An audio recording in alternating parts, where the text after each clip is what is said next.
It's Sunday, 19th of January, and we are awaiting SpaceX's launch escape test in just under 17 minutes and 8 seconds. The test today is to demonstrate the effectiveness of our launch escape system. Now we are currently go for launch from pad 39A at Kennedy Space Center at 10:30 a.m. Eastern Standard Time. Thanks for joining us. I'm John Isberger, Falcon Principal Integration Engineer here at SpaceX headquarters in Hawthorne, California. And I'm Marie Lewis with NASA Public Affairs. The purpose of today's test is to demonstrate Crew Dragon's ability to safely fly astronauts away from danger and separate from the Falcon 9 rocket during an in-flight emergency. Now, SpaceX's launch escape system is a first of its kind, with its 8 Super Draco thrusters built directly into Dragon to push the spacecraft away from Falcon 9 in case of an emergency. You can think of it as a rocket on top of a rocket. Now, in order to test our launch escape system, which is integral to the Dragon spacecraft you see in front of you on the video, we will be simulating an emergency with Falcon 9 at about 84 seconds into flight. This could be a few seconds early or late, as Dragon waits for Falcon 9 to reach a specific velocity before initiating the escape. Now, before Dragon separates and fires its Super Draco engines, it will command Falcon 9 to shut down its engines as part of the escape sequence. Because Falcon 9 is then unpowered, we are expecting the launch vehicle to fully break up at some point, which should create some particularly interesting views. For sure. Now, it's not every day you get to see something like that, so we're going to do our best to bring it to you live as it happens. But a reminder, with the weather and the clouds, we're going to try to find the views that are best. And to be very clear, this is all part of today's test. Within the context of this test, the views that you will see will allow us to validate the effectiveness of our launch escape system. And we're hoping for some very exciting views, but the whole point of the test today is the next step in our multi-year efforts to fly astronauts again from U.S. soil. It's part of NASA's Commercial Crew Program, and it's a partnership we have with SpaceX and Boeing. But this is not the first time we are putting Dragon's launch escape system to the test. If you remember, back in 2015, SpaceX's Abort test demonstrated Dragon's ability to escape from the Falcon 9 in the event of an emergency on the pad before liftoff. And the Super Dracos in the launch escape system on today's Dragon capsule you see there were successfully static fired this past November.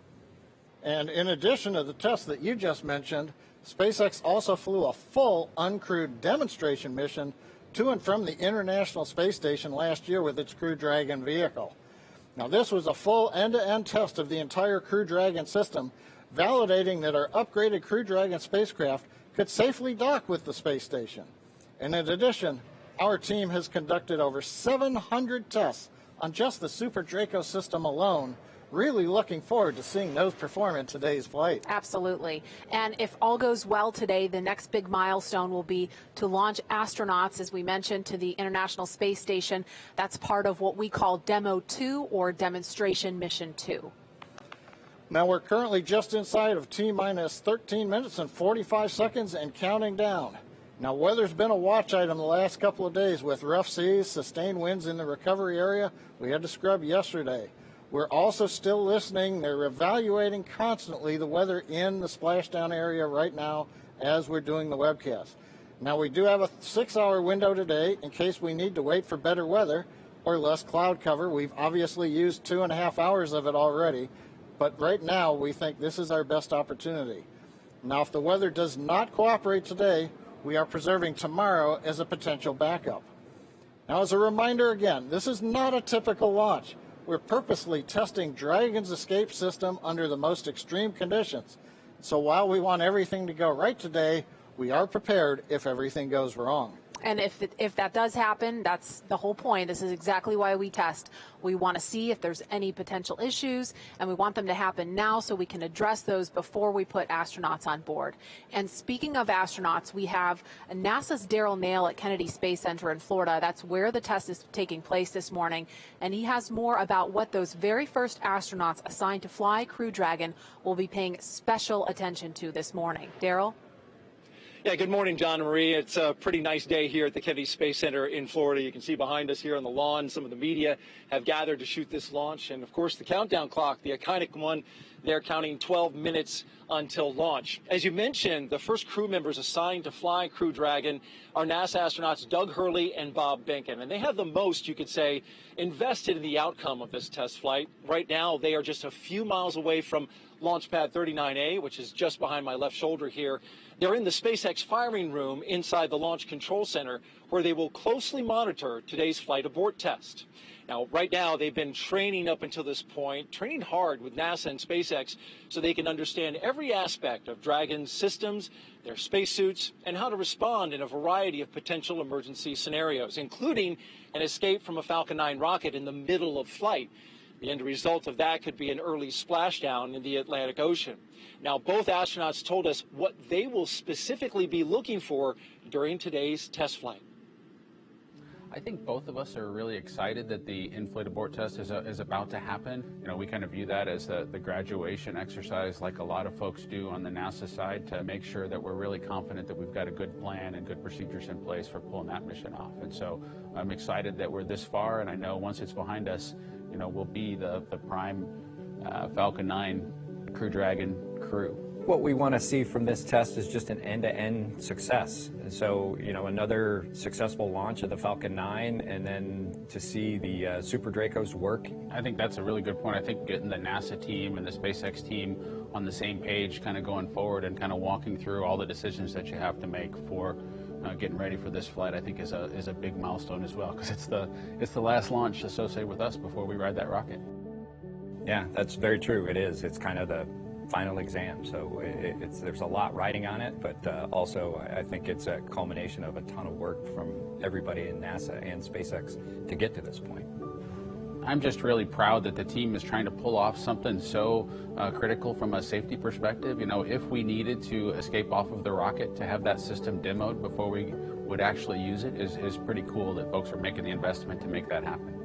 We feel really excited about kind of the progress that SpaceX and NASA have made to this point, and this kind of shows us that we're getting really close to our flight. So to see all these capabilities all put together, all the teams together, and to be able to launch this vehicle, it's just a huge boost of confidence. Now, there's an interesting human side to Doug and Bob's story. They're not just crewmates, but they're also friends who have spent a lot of time together over the years. Both graduated from the same astronaut training class in 2000. Both flew on the space shuttle. Both are married to astronauts, and they were in each other's wedding. John and Marie, back to you. All right, thanks, Darrell. You're taking a live look now. This is inside SpaceX's firing room 4. That's where Bob and Doug are sitting today, along with the NASA and SpaceX teams, following along today's test. And this past Friday, they completed what we refer to internally as a dry dress rehearsal. We saw some video of that during Darrell's segment. This is where the astronauts, along with the SpaceX and NASA teams, walk through those steps that they'll take before they get on board for Demo 2. We saw them suit up, and that is really exciting stuff, especially that was the first time we saw them suited up walking out of the astronaut suit-up room, and so really looking forward to doing that for Demo 2. Let's take a quick look now at Crew Dragon. It stands almost 27 feet tall from the bottom of the trunk to the top of the nose cone. And Crew Dragon is composed of 2 main elements. The capsule, that top portion, is designed to hold crew and pressurized cargo, and it has an unpressurized section known as the trunk that's down below. For today's test, much of the exciting work is going to be done by the Dragon's 8 Super Draco engines we talked about, built directly into the capsule.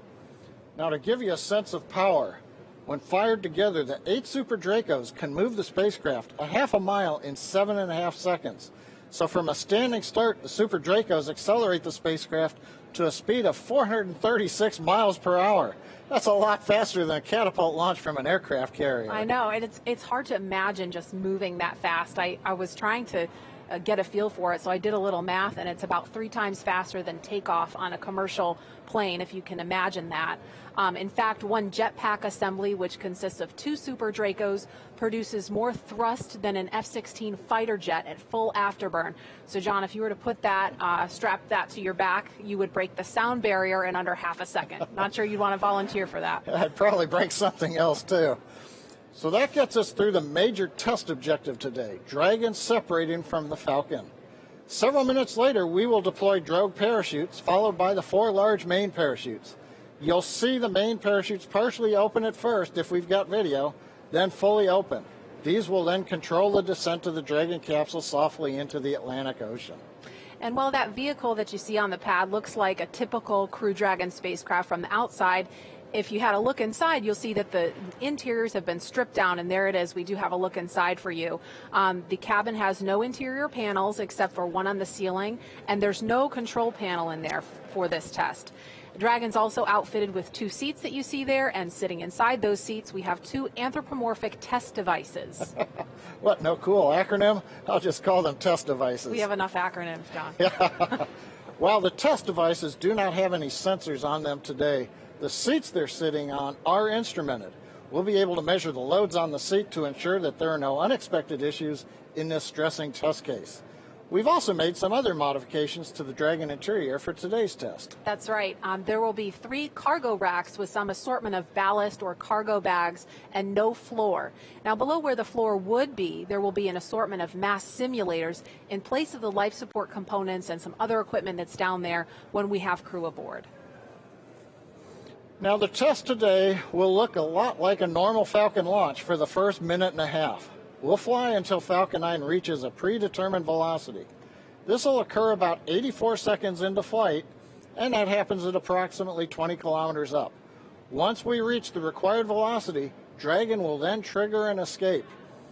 Now, as a reminder, the ground is not commanding this abort. It's up to the onboard computers to determine when to trigger the launch escape and do all the functions afterward. Once Dragon does trigger the launch escape, the first event will be commanding Falcon 9 to shut down its 9 Merlin engines.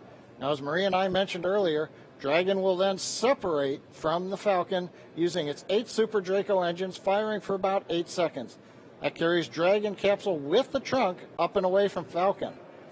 Now, once they finish firing the Super Dracos, we coast, we jettison the trunk at apogee, we reorient the capsule to come back for entry into the Earth's atmosphere. We deploy about 2 minutes after apogee the drogue chutes, and about a minute after that, the 4 main parachutes will be released. Dragon will then splash down softly in the Atlantic Ocean about 35 kilometers offshore. Now, when Dragon separates, we no longer have that smooth aerodynamic shape on top of the rocket. So the supersonic Falcon is going to be exposed to strong aerodynamic forces in the upper atmosphere. So we expect those aerodynamic forces will cause Falcon to start to tumble. Our simulations show that the Falcon will likely break apart due to the tumbling, instead of having the destruct system triggered and destroying the rocket. So now again, this entire test will take less than 10 minutes from the time Falcon 9 lifts off until Dragon splashes down. But Marie, once we splash down, the work's not over yet. Right, it's just beginning for the recovery team. We have a lot of things happening very rapidly in that first 10 minutes, and the recovery operation takes quite a bit longer. It'll be similar to the pad abort test, but it will happen slightly farther down range in the Atlantic Ocean. So after splashdown, recovery teams will already be standing by for range approval to enter and clear that hazardous area. And if all goes nominally, SpaceX could have fully recovered Dragon back onto its recovery ship approximately 2 hours after splashdown. Keep in mind, though, if this were to happen during an actual flight with crew on board, rescuing them would be the #1 objective, of course, and recovering Dragon would be a secondary operation. So if that were to happen, an elite military rescue team would deploy at a moment's notice. They're part of the U.S. Air Force's Detachment 3, or they have this really great nickname, the Guardian Angels, which is very appropriate. They would jump from military aircraft. There's a photo of that happening there where they would deploy their own parachutes to gently reach the water water. And from there, they would help the crew out of the capsule and then onto a life raft to wait for a larger ship. Now, this is not just any life raft. It has a cover that they can put over the top to protect them from the elements, and it's also equipped with food, water, and medical supplies, enough to last for days if needed. This would be, of course, a worst-case scenario. It's one that we don't expect to happen. But of course, what do we do when we're preparing to fly crew? We always plan for the worst. So this is something that NASA, SpaceX, and the Department of Defense have rehearsed together over and over so that we're ready for anything. And the SpaceX recovery team is also keeping an eye out for Falcon 9. As we mentioned earlier, Falcon 9 is expected to break up over the water. We've got a dedicated team of SpaceX recovery personnel who will be staged and ready to begin recovering debris shortly after breakup. Well, the clock's kicking down rapidly. We're just over T-minus 2 minutes and 14 seconds from liftoff. You've seen the crew access arm. It's back. That was retracted away from Dragon at T-minus 42 minutes. A few minutes after that, Dragon launch escape system was armed just before we began loading propellant onto the Falcon 9. So if an unplanned situation arose right now, Dragon would perform an escape. Now, currently, the engines are chilled in for launch on the Falcon. The Dragon spacecraft is waiting for liftoff. We have retracted, and you can see in the video the strongback is moved away just about 2 degrees in readiness for liftoff. We have also finished loading liquid oxygen onto both the stages, so the Falcon 9 is just about ready. The large white cloud you see coming off of the side, we're venting down the pressure from the liquid oxygen supply lines in the strongback in preparation for launch.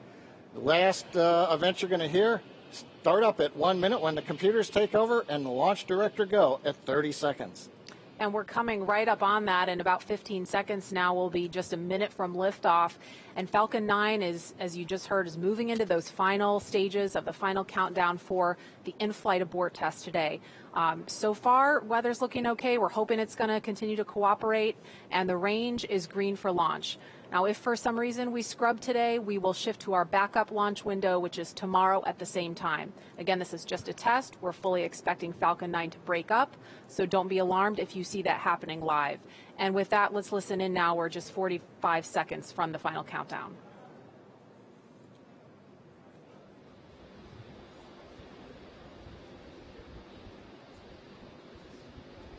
FTS is armed. Go for launch.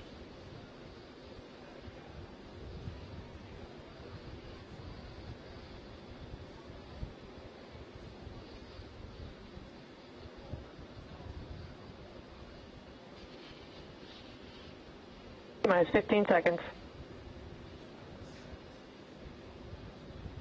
10, 9, 8, 7, 6, 5, 4, 3, 2, 1, 0. Ignition, liftoff. Simplify, aim high. Go Falcon, go Dragon.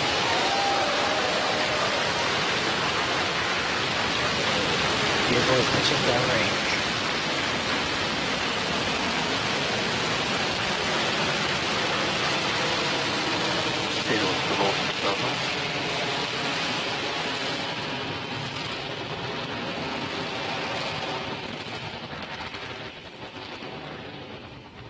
T-plus 30 seconds. Falcon 9 with the Crew Dragon capsule is heading east from pad 39A. Everything looking good right now. As we get ready for max dynamic pressure, we are now throttling down the first stage engines on the Falcon 9. Power and telemetry nominal. Everything continues to look good. We're approaching the period of maximum dynamic pressure. Vehicle is supersonic and passing through maximum dynamic pressure. You've heard we're supersonic. We're through max Q. We're getting ready now to throttle the engines back up on the first stage. Stage 1, throttle up. There's the call out.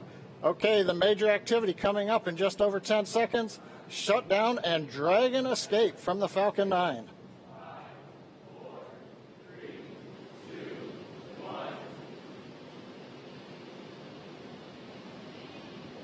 Miko. Dragon launch escape initiated.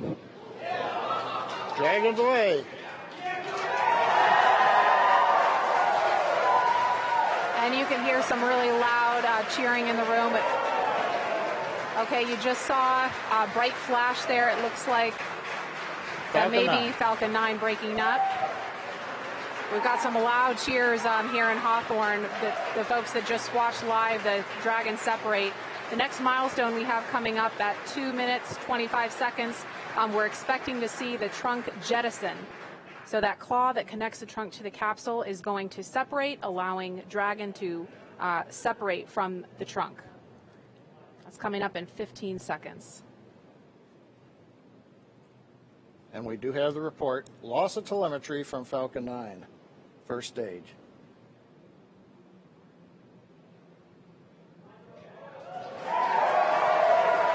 And there you just saw the trunk jettison. Again, some really loud cheers here in Hawthorne, California. This test is looking great so far.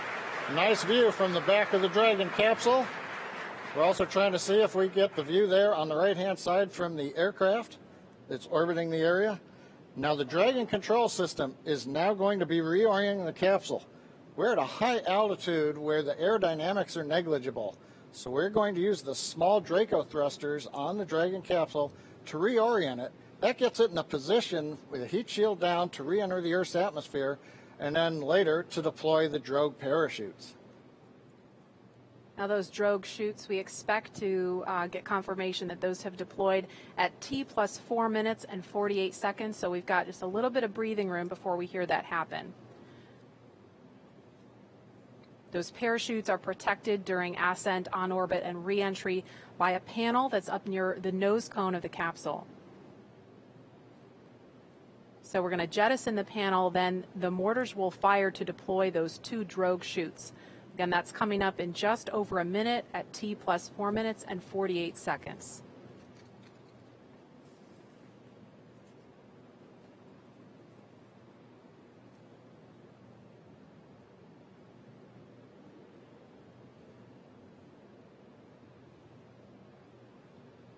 Now those drogue chutes, when we see those come out, those will open, those will come out before the main parachutes.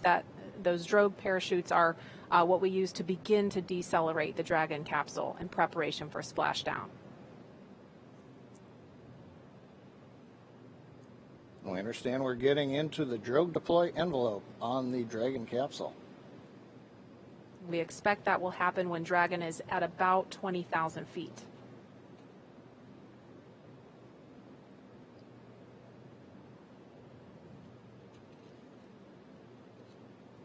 About 15 seconds to drogue chute deploy.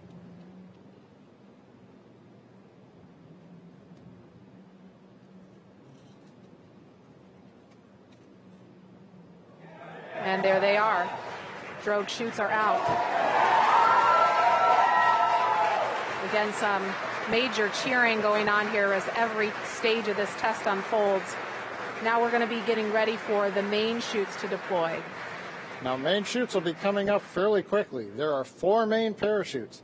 These are the newest Mark III parachutes. They're each 116 feet in diameter. We deploy them about 2 kilometers above sea level, 6,500 feet above the Atlantic Ocean.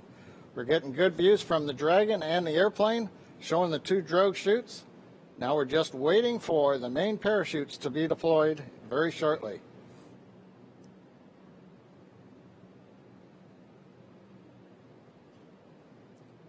And we have the view from a different camera on Dragon showing the 4 main parachutes. Now they are deployed in a reefed condition. That means we're keeping them fairly shut to avoid shocks, and now we're slowly opening up the 4 parachutes. Great views coming off of the Dragon camera on the left, and we can also see the 4 parachutes from the airplane on the right. That is a really cool view. Nice view of the orange and white parachutes as they're opening up into the second position. And then going to fully open. From fully open, we'll be descending about 20 to 25 feet per second down to the Atlantic. So from that 6,500 foot altitude, it's going to take us a few minutes to splash down. Also right now that the mains are out, a sequence is performed on the Dragon, which will reorient the crew seats into a splashdown position, give them a little better angle to take the slow bounce as we hit the ocean. Now, Maria, I talked about the parachutes came out initially at a reef condition. That's fairly standard. They come out not fully open. That way they're minimizing the shock on the parachutes. We're also minimizing the shock on the capsule. Again, we want to give a smooth ride to the crew as they are coming back through the Earth's atmosphere. Right. Now, the parachutes are located behind a door that's at the bottom of the capsule. It's below the crew hatch. So Dragon commands the door to release, and as you saw in the video, the drag parachutes pull the door away, and that pulls the 4 main parachutes out. Now, these are the new Mark III parachutes. We've completed here at SpaceX over 80 tests of that parachute system, including 10 multi-parachute tests of this particular upgraded parachute design over the last few months to demonstrate that the design is ready for flight. And we're just inside 2 minutes of when we expect to see splashdown. The recovery teams are already out there in the Atlantic Ocean standing by, ready with fast boats to begin their initial approach to Dragon. Again, we mentioned this before, but the recovery operation we expect to take a couple of hours. I've heard a call out, we're below 500 meters. And we expect when Dragon splashes down, it's going to be roughly 32 kilometers offshore.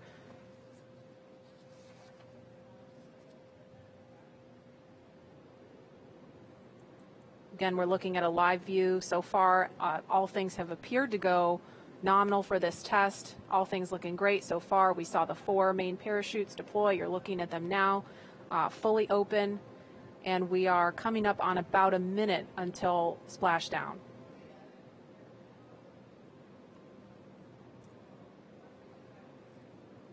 I think we may have heard a call out of 100 meters to go. Yeah, I just heard that too. Yep.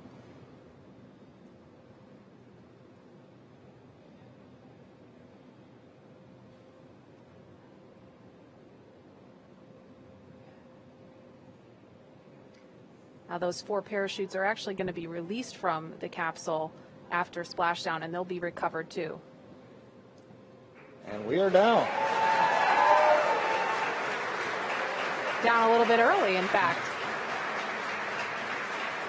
And there you can see the recovery boat beginning to approach instantly. I'm going to try to talk a little bit louder so you can hear me over the folks here. This has been a really exciting thing to see because we had the weather. We weren't really sure if the weather was going to cooperate. We were trying to weigh, is it favorable for launch, but also is it favorable for recovery, because they really have to watch the height of those waves in order to do this operation. That fast boat is just off screen now, but there's 4 fast boats out there in the area to begin, again, that initial approach to Dragon. The recovery operation from here takes about 2 hours, but all in all, this looked like a really great test. Yeah, a lot of fun watching the Dragon come down. We had great views from the onboard camera in particular. Now I think this camera is from our Go Searcher recovery ship, which is also the tender for the fast boats. You saw one of them headed out there. And you can also see it looks still a little choppy, so you understand we were kind of on the edge of the weather conditions out in the splashdown area. But they assessed the boat data, the buoy data, looked at the forecast and said we were go.